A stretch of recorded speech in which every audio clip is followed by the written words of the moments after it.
नमस्कार दोस्तों। Gujarat is all set to be the gateway to the future. 9 जनवरी 2024 से लेके 13 जनवरी 2024 तक गुजरात के गांधीनगर में चल रहा था वाइब्रेंट गुजरात ग्लोबल समिट का 10वां एडिशन। इसे 2003 में उस समय के तत्कालीन गुजरात के मुख्यमंत्री नरेंद्र मोदी ने स्टार्ट किया था। आत्मनिर्भर भारत और विकसित भारत एट 2047 को विजन में रखते हुए वहाँ पे कई सारे सेमिनार्स इवेंट्स को ऑर्गेनाइज किया गया था ताकि गुजरात के विभिन्न क्षेत्रों की ताकत और जो विशिष्ट उपलब्धियां हैं गुजरात की उसको दिखाया जा सके, प्रदर्शित किया जा सके। अब देखिए इस समिट में हुआ क्या। तो पहला कि जो आपका रिन्यूएबल एनर्जी है, ग्रीन हाइड्रोजन, पोर्ट्स और इंफ्रास्ट्रक्चर के डेवलपमेंट के लिए $24 बिलियन का कमिटमेंट किया गया, जिससे अराउंड 1 लाख लोगों को रोजगार मिले। दूसरी बात कि जो इमर्जिंग टेक्नोलॉजीज हैं जैसे semiconductors, electric vehicles, defence, aerospace, artificial learning, इन सभी पर भी डिस्कशंस हुए। और इसी को लेके जो यूनियन मिनिस्टर हैं, कैबिनेट मिनिस्टर हैं अश्विनी वैष्णव, उन्होंने IIT गांधीनगर से ये अपील किया कि वहां अपने कैंपस के अंदर में सेंटर ऑफ एक्सीलेंस की स्थापना करें जहां पर सेमीकंडक्टर्स को लेकर रिसर्च और डेवलपमेंट हो सके। यहां पर कई सारे MOU भी साइन हुए। मेन जो है उसमें से 3 है। पहला आपका गवर्नमेंट ऑफ गुजरात और सिमटेक के बीच में हुआ। दूसरा माइक्रोन और नेमटेक के बीच में हुआ, ताकि जो इंडिया का मिशन है सेमीकंडक्टर मैन्युफैक्चरिंग को लेके उसके लिए टैलेंट पाइपलाइन की स्थापना की जा सके।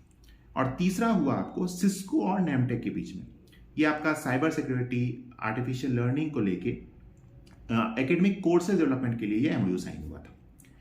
यहीं पर इलेक्ट्रिक व्हीकल को लेकर भी उसमें होने वाले चैलेंजेस, उसके अपॉर्चुनिटीज को लेकर भी काफी डिस्कशन हुआ। यहीं पर सुजुकी मोटर्स ने 35,000 करोड़ का मैन्युफैक्चरिंग फैसिलिटी सेटअप करने का कमिटमेंट किया। और साथ ही साथ यहां पर टाटा ग्रुप ने 20 गीगावाट का लिथियम आयन बैटरी फैक्ट्री को सेटअप करने का सानंद में कमिटमेंट किया है अगले 2 महीने में। कई सारे बायलैटरल टॉक्स भी हुए, UAE के प्रेसिडेंट, उसके बाद फिर आपका मोजाम्बिक के प्रेसिडेंट और टिमोर लेस्टे के भी जो प्रेसिडेंट हैं उनसे भी इनका प्रधानमंत्री जी की बायलैटरल टॉक्स हुए। और लास्ट में प्रधानमंत्री की जो UAE के प्रेसिडेंट हैं मोहम्मद बिन जायद, उनके साथ एक रोड शो हुआ जो कि इन दोनों देशों के बायलैटरल संबंध को प्रगाढ़ करने का एक तरीका था। मेन जो हमें थीम याद रखना है वो है गेटवे टू द फ्यूचर। अब ये तो थी बातें कि इस समिट के कारण क्या हुआ, समिट में हुआ क्या। अब एक पॉइंट है कि ये सभी जो उद्यम का या फिर जो आपके लिए इंडस्ट्रियल सेटअप है ये ऐसा गुजरात में ही क्यों। तो देखिए गुजरात इसलिए भी काफी मनोनुकूल हो जाता है कि पूरे भारत का जो फैक्ट्रीज हैं उसका 11% गुजरात में है और जो इंडस्ट्रियल आउटपुट है उसका 18% केवल गुजरात से आता है। उसके बाद अगर हम बात करें तो 1.3 मिलियन MSMEs रजिस्टर्ड हैं गुजरात में। मैन्युफैक्चरिंग सेक्टर की बात करें तो 37% का शेयर होल्ड करता है पूरे देश भर का। गुजरात अकेला पूरे GDP का 8.3% शेयर होल्ड करता है। और साथ ही साथ पूरे इंडिया का जो एक्सपोर्ट है वर्ल्ड में उसका 33% गुजरात से आता है। अब आप ये सोच रहे होंगे कि इतना इंडस्ट्रियल सेटअप इतना एडवांस क्यों है वहां पर। तो ये इसलिए है क्योंकि कंड्यूसिव बिजनेस एनवायरनमेंट है वहां पे। अब क्या है ये कंड्यूसिव बिजनेस एनवायरनमेंट, तो पॉइंट्स में अगर हम समझें तो सबसे पहला कि जो वहां पे पॉलिसीज हैं, पहला आप तो आप देख लीजिए कि फ्रेंडली पॉलिसीज हैं एंटरप्रेन्योरशिप के लिए।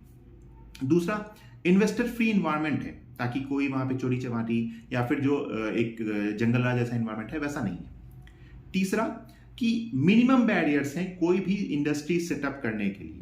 जो हमारे जैसे मान लीजिए पेपर वर्क्स हैं तो पेपर वर्क भी काफी इजी हैं और काफी लेस टाइम टेकिंग है। फिर आता है आपका कि इंफ्रास्ट्रक्चर जो लॉजिस्टिक्स हैं वो काफी डेवलप्ड हैं और जो डिजिटल गवर्नेंस है वो काफी इनहेंस्ड है। तो ये सभी कारण है कि गुजरात में इतना उद्यम इतना ज्यादा एक्सटेंडेड क्यों है बाकी इंडिया के बाकी शहरों के वनिस्पत, बाकी स्टेट्स के वनिस्पत।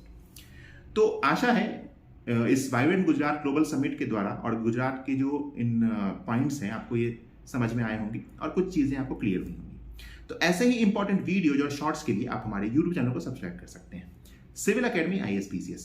Thank you so much.